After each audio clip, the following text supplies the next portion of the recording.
et bienvenue à cette conférence. Je vois qu'il est 15h30, donc nous avons quand même 30 minutes de retard. Comme d'habitude, nos excuses, mais croyez-le, elles sont sincères. Cette conférence est organisée pour présenter le nouveau livre coécrit par le professeur Franklin Nyamsi et le professeur Alexis Diet. Le livre qui est sur la table de l'autre côté, qu'on peut acquérir ici et avoir une dédicace que Franklin Nyamsi présente. Le titre, c'est pour un anticolonialisme critique contre l'anticolonialisme dogmatique, regard croisé sur la crise post-électorale ivoirienne. En réalité, les auteurs se sont inspirés de l'analyse d'autres crises, d'autres régimes, d'autres situations politiques en Afrique, notamment aussi le cas de la Libye, le cas du Zimbabwe, c'est plus large que cela. Et pour écrire cet ouvrage, je vais citer tout à l'heure un passage qui m'a frappé, et puis je raconterai une petite anecdote à partir de ma propre situation. Mais avant cela, permettez-moi de présenter aussi les organisations partenaires qui ont aidé à organiser, notamment le cercle CEBAF, Cercle belgo-africain pour la promotion humaine, qui est représenté par son président Eli Kadji, qui est ici. Le RDR Benelux, qui est représenté par M. Mamadou Ouattara à côté du professeur Franklin Nyamsi. Bien entendu, l'ambassade de Côte d'Ivoire qui nous a offert cette salle et à laquelle nous exprimons notre gratitude. Il faut savoir que cette conférence dédicace est organisée aussi sous le patronage du président de l'Assemblée nationale de Côte d'Ivoire, M. Guillaume Soro. Et puis, il y a d'autres partenaires dont les représentants ne sont pas présents, notamment SIS Forest, Entre Amis Congo, et enfin l'association pour la promotion de la justice et de l'éducation que je représente ici. Je voudrais passer d'abord la parole à Eli Kadji, à Mamadou Ouattara, au premier, ou bien voilà, on va commencer par monsieur le premier conseiller. Merci. Monsieur le modérateur Roufaou, chers sœurs et frères, je voudrais vous dire combien l'ambassadeur, son Excellence M. Jean-Vincent Zenzou, aurait été très heureux de présider en personne cette conférence dédicace. Malheureusement, il m'a chargé de vous dire que pour des engagements professionnels de dernière minute, il ne peut pas prendre part à cet important événement. Donc, il m'a chargé de vous souhaiter la bienvenue dans cette ambassade, de vous souhaiter aussi un franc succès pour la conférence dédicace de ce jour,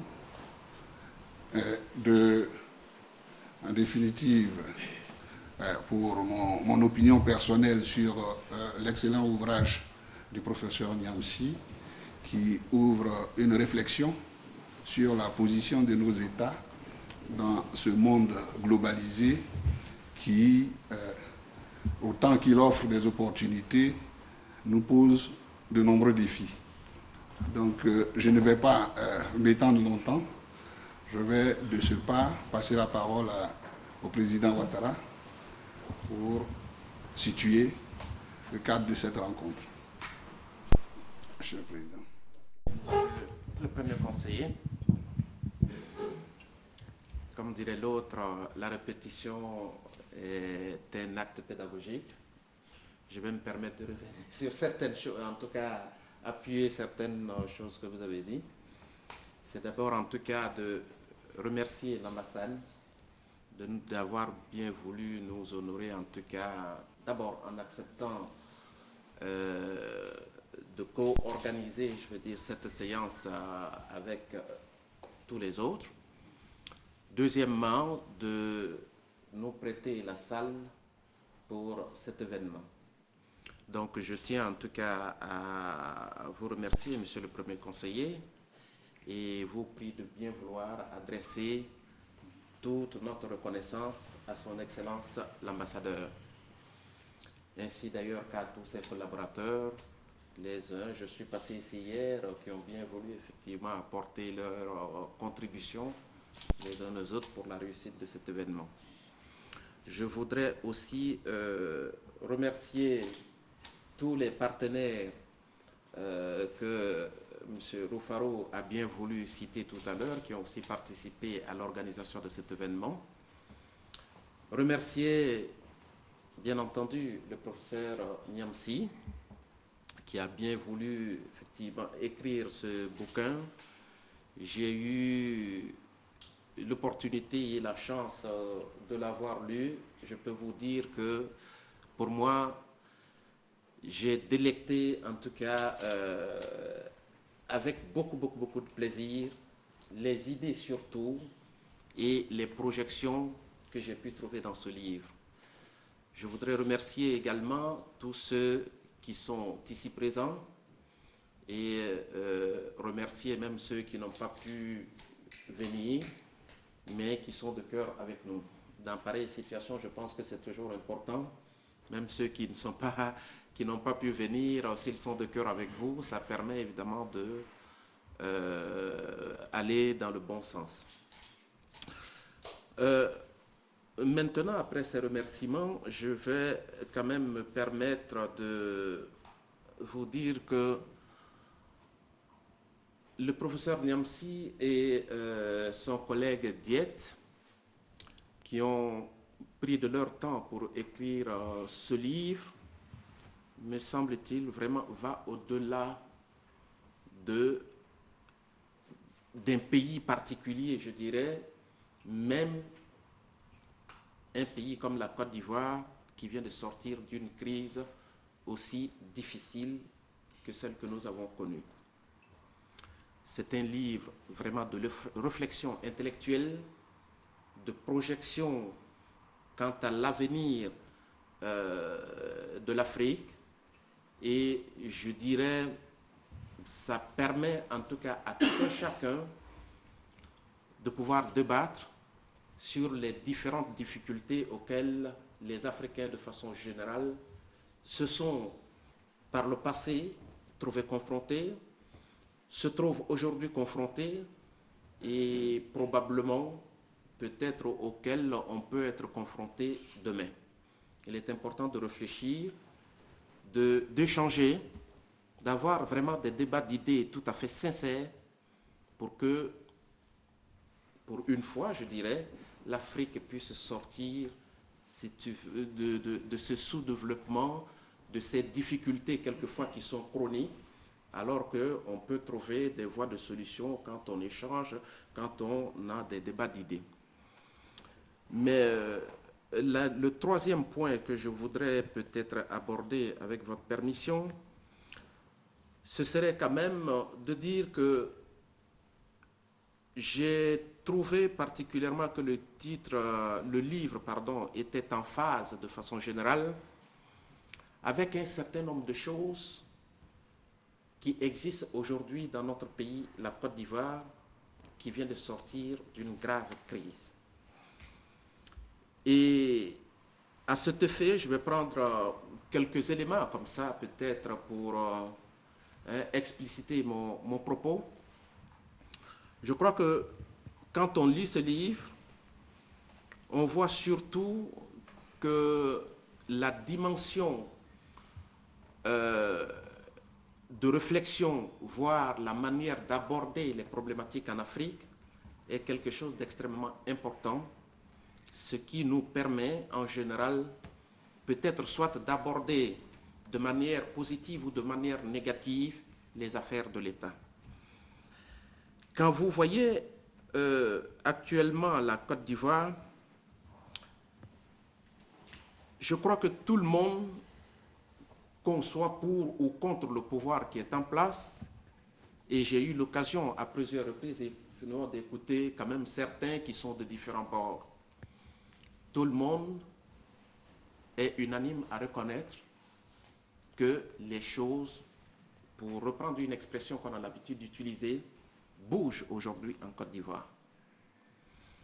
C'est le cas, par exemple, de parler de la réhabilitation, notamment de routes, qui permet, dans un monde moderne, de fluidifier les différents échanges, aussi bien à l'intérieur qu'à l'extérieur.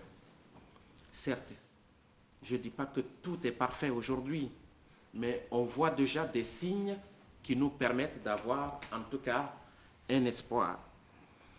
Il y a également la réhabilitation des universités qui se fait. J'ai, peut-être pour une petite parenthèse, j'ai un camarade de l'opposition, parce qu'on est quand même des êtres humains et des Ivoiriens, de temps en temps, de façon privée, on peut se dire certaines vérités. Et quand il y a eu l'ouverture des universités tout récemment, j'ai un camarade qui m'a dit, franchement, on n'est pas du même bord, mais on doit reconnaître quand même le travail qui est fait. Il dit, moi je suis ici en Europe, j'ai été dans des universités ici en Europe, ce qui nous a été proposé en Côte d'Ivoire.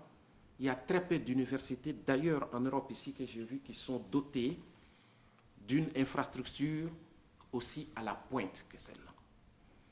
Dit, quelque part, nous les Ivoiriens, on ne sait pas souvent la chance qu'on a et qu'on gaspille. Aujourd'hui, le président Ouattara a mis en place des universités qui n'ont rien à envier, par exemple, avec les universités occidentales. Et puis il me dit, nous, Ivoiriens aujourd'hui, on n'a qu'à dire à nos enfants, allez-y étudier, vous avez tout pour réussir.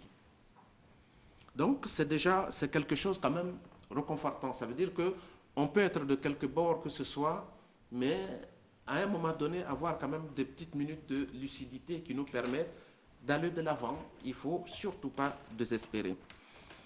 Ensuite, je voudrais aussi peut-être vous parler de l'initiative PPTE que les uns et les autres ont entendu, je pense, il y a quelques petits mois, parler. L'initiative PPTE, en quelque sorte, ce qu'ils disent, bon, certains s'attendaient évidemment à un flot d'argent, à un chèque qui doit arriver et qu'on doit donner aux gens. Ce n'est pas directement ce qui se passe, mais en même temps, c'est quelque chose d'extrêmement positif pour un pays. C'est comme vous prenez, entre guillemets, un crédit à quelqu'un, vous devez le rembourser. À un moment donné, on vous dit, bon d'accord, écoute, maintenant arrêtez les remboursements, je suis prêt à effacer la dette qui existe entre nous. Donc cet argent que vous devriez prendre pour rembourser votre dette, si vous êtes de bons gestionnaires, normalement cet argent doit pouvoir vous servir pour mettre en place des choses qui vont pouvoir être utiles pour le pays. C'est en cela quand même qu'il est important de souligner que l'initiative PPTE, comme vous le savez, c'est aussi un gage de confiance, parce que c'est de l'argent, entre guillemets, je veux dire, qui vient d'ailleurs. Donc ça veut dire que, effectivement, on fait confiance quand même au président de la République qui est là, et tout le monde sait que c'est quelqu'un quand même sur ce point, on peut lui faire extrêmement confiance. Il va pouvoir gérer de façon convenable ces ressources qui sont à la disposition. Et puis enfin, je ne vais pas m'éterniser peut-être là-dessus, les uns et les autres proposés, parce que ce n'est pas là le principal objectif, si vous voulez, de notre rencontre d'aujourd'hui. Le principal objectif, en tout cas, c'est le livre du professeur Franklin Nyamsi, et c'est lui le principal, en tout cas, interlocuteur de nous tous ici.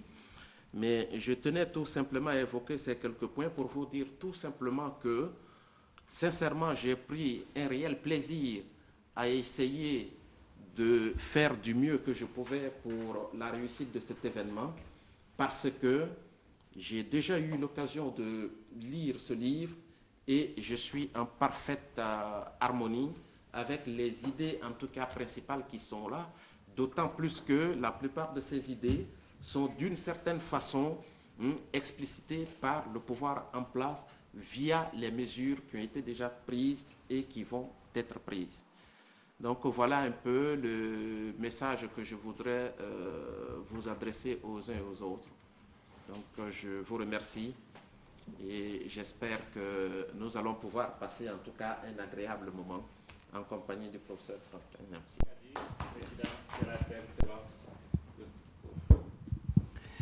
Je crois que l'honneur n'est pas aux organisations, c'est surtout au professeur Niamsi, et aussi, surtout, à l'ambassade, donc à monsieur l'ambassadeur, sans oublier notre président de l'Assemblée nationale, monsieur Guillaume Soro, qui a accepté de patronner cette conférence. Et je tiens sincèrement à remercier monsieur l'ambassadeur, surtout aussi le premier conseiller, qui a accepté de nous offrir cette salle. C'est quand même une première de voir que l'ambassade ouvre ses portes à ses frères, non simplement ivoiriens, mais je crois que c'est quand même un signe très très fort panafricaniste de voir que ce livre a été écrit pas par des Ivoiriens, mais c'est quand même un bon mixage ivoiro-camerounais.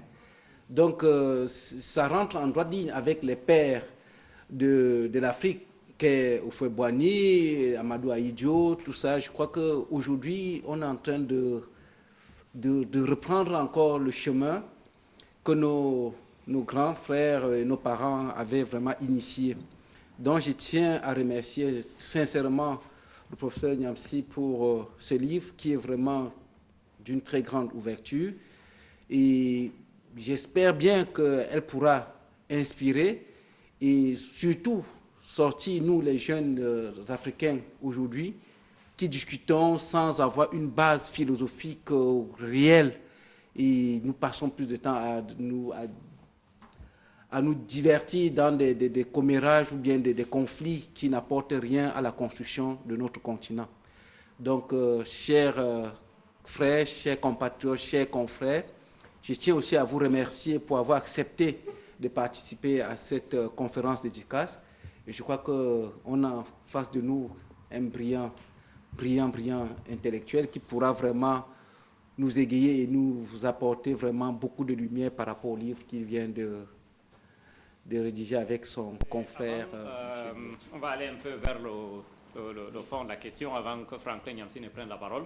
J'ai aussi eu le plaisir de lire le livre et donc je voudrais demander, avec votre permission, je vais citer deux passages, un peu long, l'autre un petit court. Mais avant cela, une petite anecdote qui me concerne.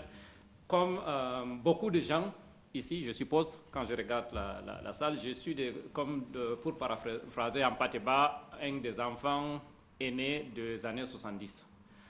Donc, je suis né et j'ai grandi, j'ai eu mon adolescence au moment où un peu partout c'était le parti unique, donc mot-clé démocratie. Un peu partout, c'était la présence oppressante de la France, l'idée que nous vivions en néocolonie, donc sous le néocolonialisme. Donc c'est pour en arriver au mot-clé démocratie, panafricanisme démocratie, panafricanisme et nationalisme. Et donc c'était tout naturel que dans le cas de la Côte d'Ivoire, mais aussi dans le cas du Cameroun, j'ai été attiré par les partis qui combattent le parti unique. Donc, dans le cas de la Côte d'Ivoire, c'était le FPI. Dès l'ouverture démocratique au Cameroun, après, j'ai adhéré au SDF. Que désillusionné, j'ai dû quitter en 2006.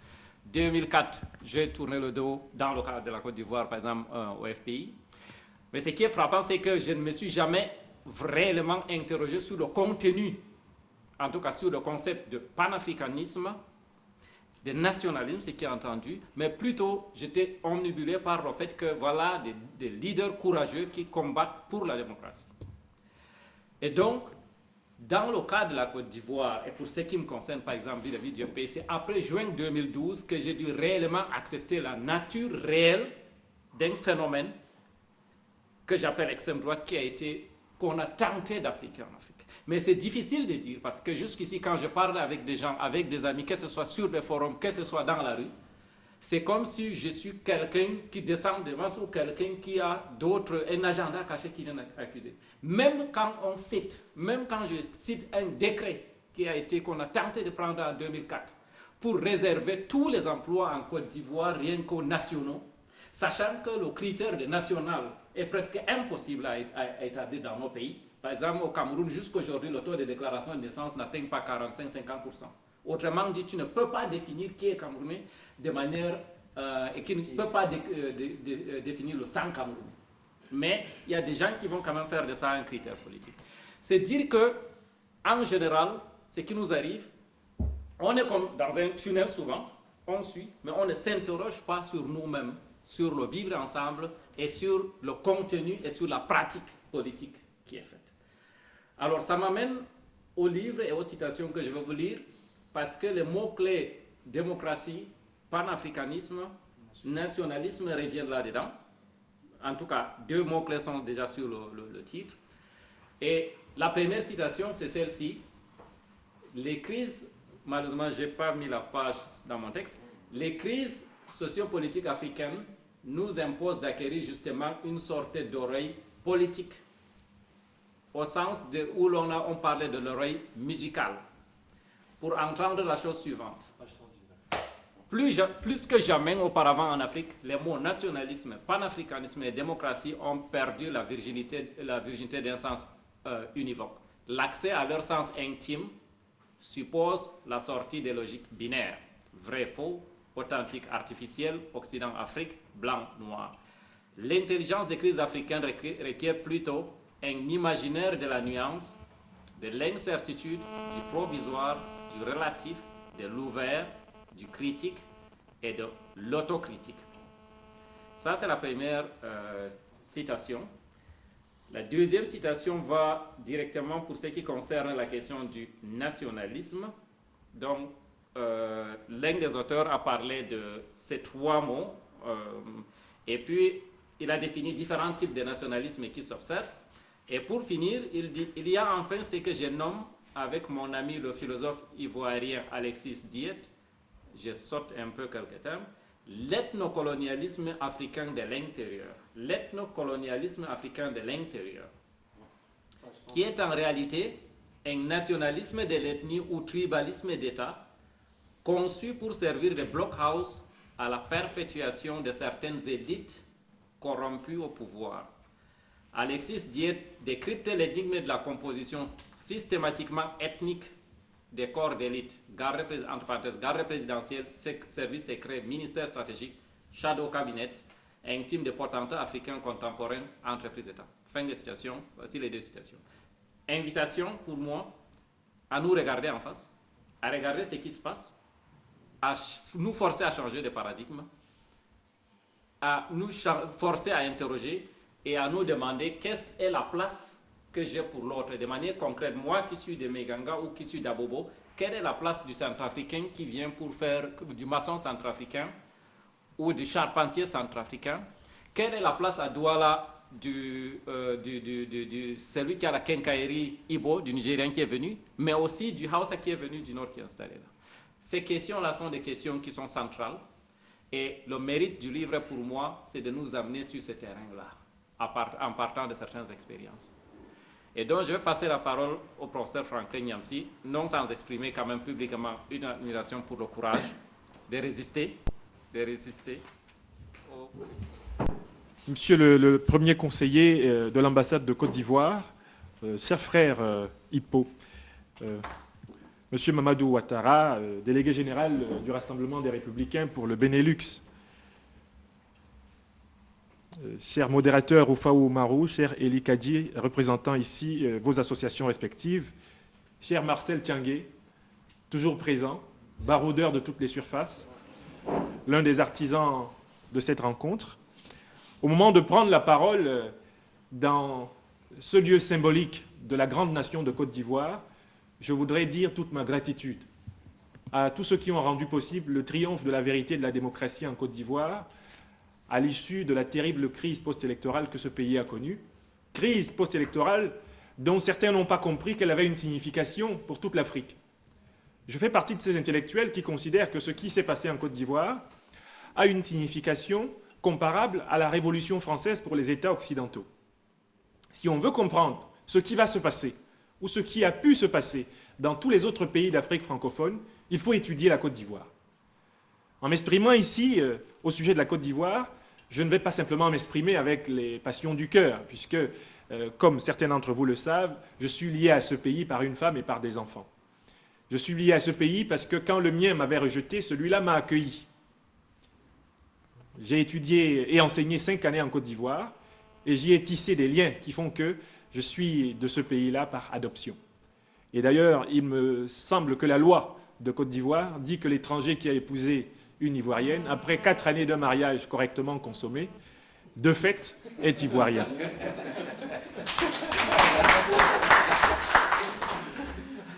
Donc on peut estimer que j'ai tout à fait intérêt à ce que ce pays vive et que je ne parlerai pas comme ceux qui parlent parce qu'ils savent que ça ne les touchera pas, parce que les conséquences de leurs verbes ne toucheront pas les leurs, ni leurs biens, ni leurs proches, ni rien de ce qui les concerne. J'ai voulu briser la glace d'un mensonge qui s'est répandu notamment, et dont beaucoup d'intellectuels originaires de l'Afrique centrale, d'où je viens, je suis originaire du Cameroun, beaucoup d'intellectuels sont coupables. Coupables de s'être mêlés de la crise ivoirienne sans prendre la peine d'en analyser toute la procession historique, toute la procédure historique, d'en analyser tous les tenants et les aboutissants, d'en respecter toutes les victimes, y compris celles évidemment du camp éventuellement qu'on déteste. Le refus d'accepter que la crise ivoirienne était après tout une crise authentiquement africaine, c'est-à-dire une crise qui pose la question de savoir si les Africains sont capables d'accepter des Africains comme des hommes à part entière. Car sans avoir répondu à cette question fondamentale, la question de la représentation de lui-même, de l'homme africain, du regard de l'Africain sur l'Africain, c'est-à-dire du Camerounais sur le Camerounais, de l'Ivoirien sur l'Ivoirien, du Camerounais sur l'Ivoirien, de l'Ivoirien sur le Malien, l'Ivoirien sur le Mossi du Burkina Faso. Si ce regard de l'Africain sur l'Africain n'est pas devenu humain, l'Afrique collectivement, l'Afrique continentale et l'Afrique prise pays par pays ne sera pas capable de regarder en face le reste du monde, et notamment l'Occident qui a accompli ses révolutions citoyennes, ces révolutions politiques, ces révolutions scientifiques, grâce auxquelles aujourd'hui nous pouvons le regarder, en tout cas dans certains domaines, comme un modèle. Donc je suis entré dans l'analyse de la crise ivoirienne à la fois par devoir et par passion. Par devoir, évidemment, parce que si on était capable de rétablir la vérité sur ce qui s'est passé en Côte d'Ivoire, on serait capable de la rétablir ailleurs. Par passion, parce que la culture de la Côte d'Ivoire, après la grande culture du Congo-Zaïre, est devenue la culture des Africains. Quand vous allez aujourd'hui au Cameroun, la musique qu'on écoute, c'est la musique ivoirienne. Dans les années 80, c'était le makossa camerounais, c'était la rumba, le zaïko, etc. qui s'imposait. Aujourd'hui, dans toute l'Afrique francophone, la musique ivoirienne est une musique d'avant-garde. C'est-à-dire que la culture de Côte d'Ivoire est en train de devenir la culture africaine francophone. Donc ce qui se passe en Côte d'Ivoire touche les Africains à un point que très peu d'Ivoiriens vivant seulement en Côte d'Ivoire peuvent imaginer. Parce que ce qui se joue en Côte d'Ivoire, c'est la possibilité d'une nation qui accomplisse le rêve cosmopolitique africain. D'une nation qui fasse mieux et davantage que l'Afrique du Sud contemporaine. Dans l'histoire de l'Afrique, la Côte d'Ivoire est le seul pays, avec l'Afrique du Sud, qui ait réussi à vivre, à survivre, à se construire, avec pratiquement 30% de sa population originaire de l'étranger. C'est-à-dire que la Côte d'Ivoire est le pays où se joue la possibilité d'une Afrique continentale, la possibilité panafricaine. Et par conséquent, ceux qui sont opposés à cette idée, qui est l'idée d'humanité, d'hospitalité, de fraternité, qui a fécondé la Côte d'Ivoire, sont des ennemis de l'Afrique. Pourtant, dans le discours qu'ils tiennent publiquement, ils se présentent comme ses défenseurs. La problématique de notre livre a été d'essayer donc de décrypter l'opération intellectuelle par laquelle des gens qui détestent les Africains se présentent et paradent dans les médias et dans leurs livres, et dans leurs discours, et dans leurs articles, comme des panafricanistes. L'objectif de ce livre était d'essayer de comprendre par quel retournement, par quelle amnésie, on peut détester le Mossi, qui vient de moins de 300 km de chez soi, et aimer les Africains contre la France. Le livre essaye de comprendre qui sont ces socialistes africains qui ont développé chez eux un nationalisme ethnique et qui appellent pourtant dans les médias tous les autres Africains à se coaliser avec eux dans la lutte contre l'ogre occidental. Le livre essaie de comprendre par quel mystère des pouvoirs politiques africains qui ont continué de négocier de pactiser, de partager des intérêts avec toutes les grandes puissances occidentales, comment ces pouvoirs-là ont pu se présenter comme les meilleurs ennemis de l'Occident dans une certaine opinion. Et donc, pour écrire ce livre, là je salue l'arrivée de Mme Mafoué, qui est conseillère dans cette ambassade. Nous sommes partis dans ce livre, le docteur Alexis Diette et moi. Alexis Diette est un Ivoirien devenu par la suite également français et qui enseigne à l'Institut de la francophonie à Vienne. Il a écrit la première partie de ce livre. Nous sommes partis de l'analyse de 3 régimes politiques. 3 régimes politiques nous intéressaient. Le régime de Kadhafi en Libye, le régime de Mugabe au Zimbabwe et le régime de Laurent Gbagbo en Côte d'Ivoire. Nous avons été frappés par le fait que ces régimes se ressemblaient par 3 points. Kadhafi, Mugabe, comme Laurent Gbagbo, accèdent au pouvoir dans des conditions calamiteuses. Autrement dit, ils accèdent au pouvoir avec un déficit de légitimité démocratique. En tout cas, dans le cas de Kadhafi, c'est un coup d'État. Dans le cas de Mugabe, à l'issue de la guerre de libération menée par le mouvement de libération du Zimbabwe, il s'installe au pouvoir et par la suite n'organise jamais plus d'élections transparentes. Refuse ostentatoirement de reconnaître sa défaite aux élections successives, martyrise ses compatriotes et, à un moment donné, utilise la haine envers l'ancien colonialisme blanc comme ferment pour se maintenir au pouvoir. Dans le cas de Laurent Gbagbo, évidemment, c'est très clair. Arrive donc au pouvoir à l'issue de l'élection de 2000, dont il nous a dit lui-même qu'elle était tout à fait calamiteuse, refuse la reprise des élections. Mais plus tard sera quelqu'un qui va demander qu'on recompte les voix dans des élections. Alors qu'il a eu l'occasion de donner la preuve qu'il aimait la démocratie en refusant d'être président de la Côte d'Ivoire dans des conditions où 60 à 70% du corps électoral avait été exclu par l'exclusion des candidats des 2 grands autres partis. Quand il eut l'occasion, lui, de reprendre les élections pour que la démocratie s'exprime, il refusa, se rendit au palais, supporté par l'autorité française alors, qui pensait qu'il était le meilleur parti pour la stabilité du pays, il prit le pouvoir. Et d'ailleurs, dès le lendemain, la France, qu'il allait traiter de tous les noms d'oiseaux plus tard, la France le reconnaissait comme le président légalement et légitimement élu, ce qui eut l'effet de faire que toute la communauté internationale se coalise pour reconnaître M. Laurent Gbagbo comme le président de la Côte d'Ivoire. Où étaient-ils, nos anticolonialistes, lorsque, prenant le pouvoir à l'issue d'une élection avec le général Gueye, qui n'avait pas de représentativité politique dans le pays, il s'imposait à la tête de l'État de Côte d'Ivoire contre la démocratie? Où étaient-ils, ces anticolonialistes, lorsque, pour réprimer l'opposition, alors constituée du PDC et du RDR, un charnier de militants de ces partis fut découvert à Yopougon? Où étaient-ils, nos anticolonialistes? Où étaient-ils quand, en 2004, c'est-à-dire au mois de mars, avant le mois de novembre, le même pouvoir réprimant l'opposition, Madame Simone Gbagbo justifiant des viols, les vidéos existent, 200 militants à 500 selon les décomptes étaient exécutés dans Abidjan dans une chasse à l'homme parce qu'ils avaient osé contester un pouvoir illégitime. Où étaient-ils, nos anticolonialistes dogmatiques, tels que nous les appelons? Donc nous avons analysé ces 3 régimes et nous avons trouvé que le problème fondamental de ces 3 régimes, c'est qu'en réalité, et Oumarou Roufaou, modérateur de notre rencontre, l'a dit tout à l'heure, le fond de l'affaire, c'est que ce sont en réalité des régimes qui, tout en présentant une propagande politique de gauche, sont en réalité, par leur contenu, d'extrême droite. La réalité allait apparaître parce que les alliances stratégiques de ces partis-là allaient éclater aux yeux du monde. Dans le cas de la Libye, on sait que M. Kadhafi, tout en aimant beaucoup l'Afrique, a utilisé l'immigration noire en Libye comme chair à canon.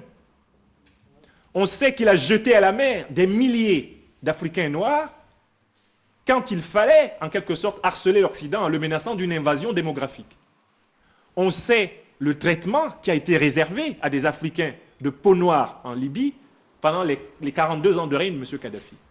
Pourtant, s'il apparaissait être le défenseur de l'Afrique, c'était uniquement, évidemment, pour légitimer, par l'esbrouf, l'imposture, le plus longtemps possible un pouvoir qu'il savait non acquis par des voies démocratiques. En réalité, M. Kadhafi quels que soient les bienfaits que certains lui attribuent, était un leader d'extrême droite africaine. Il avait une conception du pouvoir qui était une conception congénitale.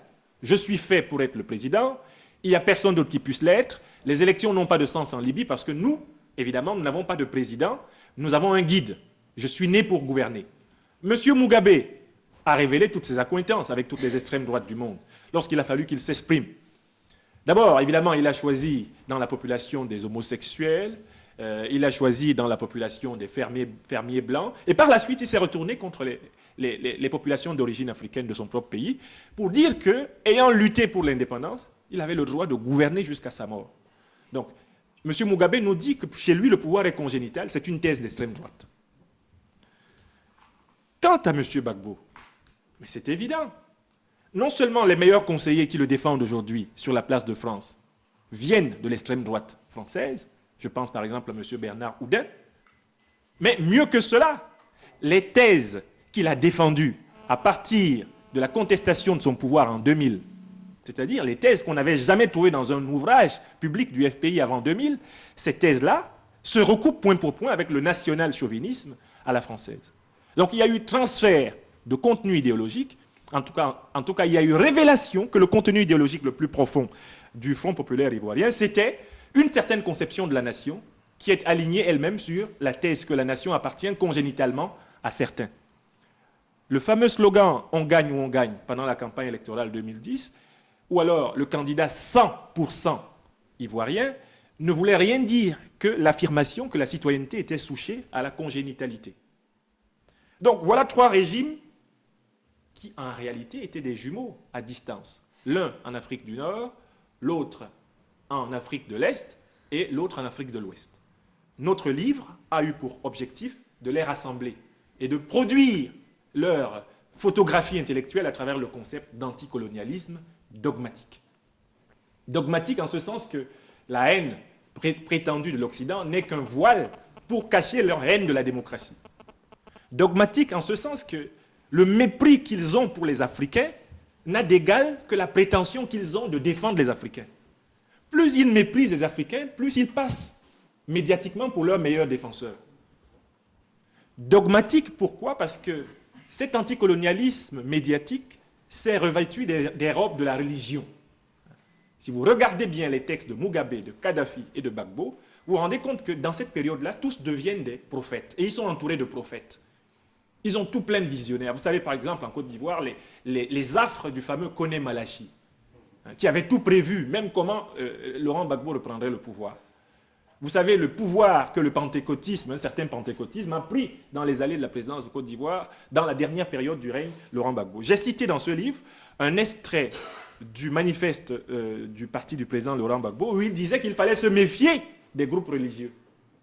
Ça, c'était écrit à l'époque du grand Memel Foté, qui était encore la vigie, n'est-ce pas, du FPI. Il est écrit dans le manifeste que les groupes religieux, dès lors qu'ils touchent à la politique, rendent un peu, littéralement, les dirigeants fous, et qu'il faut les éloigner en permanence de la politique. C'est écrit et signé de la plume du professeur Laurent Gbagbo. Comment comprendre que quelques années plus tard, ce soit les pasteurs qui aient inventé un soldat qu'on n'a jamais vu, l'Éternel des armées, que certains cherchaient encore dans Abidjan au mois d'avril 2011, parce qu'il était supposé combattre aux côtés des troupes de l'ancien président. Alors, nous proposons quand même des solutions, nous ne sommes pas que critiques. Nous proposons le concept d'anticolonialisme critique, et je conclurai là-dessus. C'est quoi l'anticolonialisme critique? C'est tout simplement la démocratie. C'est-à-dire, exigeons dans nos rapports entre Africains de respecter les principes que nous souhaiterions que les non-africains respectent envers nous. Si vous voulez mettre fin à la colonisation, ou en tout cas aux traces du colonialisme, il faut déjà intégrer les populations africaines par un projet démocratique qui les rende solidaires les unes des autres. Pourquoi le Niger et le Sénégal ont-ils pu ces dernières années négocier, renégocier un certain nombre d'accords qui les liaient aux grandes puissances occidentales? Dans le cas du Niger, il a pu obtenir une plus grande marge dans son uranium. Mais la raison est très simple. C'est parce que les régimes au pouvoir au Niger sont des régimes élus. La population adhère à ces régimes-là. Et chaque fois d'ailleurs qu'un régime a voulu s'imposer contre la population, il a été renversé. Ce qui a permis à ceux qui sont légitimes de négocier fermement les intérêts du pays. Nous affirmons dans ce livre qu'il y a un lien entre la démocratie et la souveraineté. Si nous avons une Assemblée nationale qui vote vraiment des lois dans l'intérêt des populations, cette Assemblée sera soutenue par les populations. Et elle soutiendra le gouvernement pour qu'il négocie de nouveaux seuils de souveraineté dans les relations avec les grandes puissances. C'est la démocratie qui libère. Ce n'est pas la grande gueule, la pantalonnade permanente à la télévision. Ce n'est pas le spectacle du sang. Ce n'est pas le spectacle de la haine. Ce n'est pas les signes d'égorgement faits aux Occidentaux de passage dans la rue. Ce ne sont pas ces choses-là qui permettent à un pays africain d'accéder à la modernité et à la grandeur stratégique. Donc la démocratie est donc l'enjeu de tous les autres problèmes. Problèmes économiques, problèmes stratégiques, problèmes monétaires. La question monétaire en Afrique est agencée, elle est associée à la question démocratique. Et nous montrons également dans ce livre que la solution de la faiblesse individuelle des États africains est dans l'intégration économique. L'Afrique de l'Ouest est de ce point de vue en avance sur l'Afrique centrale. Les gens d'Afrique centrale sont des gens de forêt, c'est d'ailleurs pour ça qu'ils ont tendance à laisser pousser leurs cheveux davantage que ceux d'Afrique de l'Ouest. En Afrique centrale, on est un peu touffu, parce qu'il y a trop de forêt là-bas, et évidemment, ça a forcément un impact, sur la manière de penser. Il faut aller en Afrique centrale pour comprendre pourquoi les intellectuels d'Afrique centrale ne comprennent rien à la Côte d'Ivoire. Mais c'est parce qu'entre le Gabon et le Cameroun, il y a tellement de forêts qu'un Gabonais connaît mieux un Ivoirien qu'il ne connaît un Camerounais. L'Afrique centrale n'est pas désenclavée. Un grand pays comme le Congo, ces grandes villes, on les rejoint encore en avion. Il n'y a pas de route. Les dictateurs d'Afrique centrale sont arrangés pour ne pas construire de route dans leur pays, pour que les opposants ne fuient pas vite. Mais oui, la construction des routes est un facteur de nuisance aux démocraties. C'est pour ça d'ailleurs qu'en Côte d'Ivoire, il n'y a pas eu de route pendant 10 ans. Ça fait 1 an seulement. Le délégué général du RDR le rappelait, les routes sont arrivées. Ça veut dire que c'est quelqu'un qui n'a pas peur de la diversité, de la pluralité. Puisqu'il a été élu, il peut faire des routes. Les dictateurs d'Afrique centrale ne font pas de routes parce qu'ils savent que les opposants peuvent en profiter pour s'unir, pour se réunir et les dévisser. Ils ne font pas de route. Quand il y a un fleuve entre leurs pays, ils l'élargissent. Eux, ils élargissent le fleuve. Il n'y a pas de pont. Ils considèrent le fleuve comme la frontière. Donc chez eux, une frontière, c'est une zone infranchissable. En Afrique de l'Ouest, une frontière, c'est une zone de rencontre. C'est par les frontières que les peuples se brassent. En Afrique centrale, non. C'est une zone de refoulement. Rentrez chez vous. Hein? Alors donc, ils n'ont rien compris à la Côte d'Ivoire. Et précisément, le fait que ce livre ait été écrit est une estocade portée à leur théorie. Les théories de Mme Beyala, de M. Kellman, de M. Vincent Onana, qui n'ont rien écrit contre les dictateurs de leur propre pays d'origine. Nous avons au Cameroun, le pays d'où nous venons, un monsieur qui est au pouvoir depuis 1982. Si vous comptez bien, ça fait quand même 30 ans qu'il est assis. Ce monsieur a confisqué toutes les libertés. Ce monsieur a laminé l'opposition. Il a corrompu une partie, assassiné une partie. Et puis ceux qui n'ont pas pu fuir parce que les routes n'étaient pas là sont restés assis au bar en train de boire des bières parce qu'ils étaient fatigués. Et ces gens-là n'ont comme occasion de s'exprimer que la Côte d'Ivoire. Mais parce que c'est touffu là-bas. C'est touffu. Alors, moi, je fais partie de ces intellectuels camerounais qui s'expriment sur le Cameroun, qui ont pris position pour la lutte démocratique au Cameroun. Et ce livre est une manière de solidarité avec mes frères qui ont combattu en Côte d'Ivoire pour qu'un jour, enfin, le principe congénital du pouvoir soit contesté durablement. Parce que c'était ça qui était le problème en Côte d'Ivoire aussi. On pensait que le chef est né chef et tout ce qui sort de lui, y compris son pipi, devient chef. C'est cela qui a été brisé par la lutte démocratique du peuple ivoirien. Désormais, les chefs vont être choisis par les Ivoiriens. Et celui qui s'amuse à s'imposer contre eux sera balayé. En moins de 20 ans, un peuple qui change 4 fois de président est un peuple capable. Nous avons au Cameroun 30 ans, il y a un type. À 50 ans, il y a 2. Donc, dans ce livre-là, nous nous occupons également de ce cas. Il y a un chapitre qui est consacré à comprendre les raisons de l'intérêt des opposants camerounais pour le problème ivoirien et de leur incapacité dans le problème camerounais. Moi, je fais partie de ces opposants camerounais qui sont à l'école de la Côte d'Ivoire. Et je voudrais conclure sur ce point. La Côte d'Ivoire est le premier pays d'Afrique francophone qui ait fait combattre la France pour une opposition qui a gagné les élections. Vous pouvez fouiller l'historiographie politique africaine. Jamais la France n'a combattu pour une opposition qui avait gagné les élections. Si vous gagnez les élections, si vous n'êtes pas plus fort sur le terrain pour arracher le pouvoir au dictateur, la France constate les dégâts. Le lendemain matin, on reconnaît celui qui est toujours en place et la vie continue. Les hommes politiques du RHDP ont réussi la chose extraordinaire de mettre la force des armes au service de la force des urnes.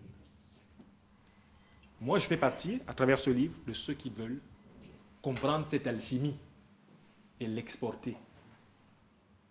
Donc ce livre est un acte d'humilité et qui est aussi une manière de demander pardon pour ces Camerounais qui n'ont rien compris à la Côte d'Ivoire, qui ont sali son aura par des prises de position aussi stupides que leur lâcheté dans le problème national.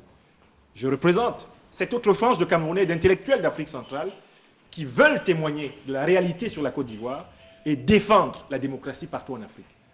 Briser le principe congénital dans le domaine politique.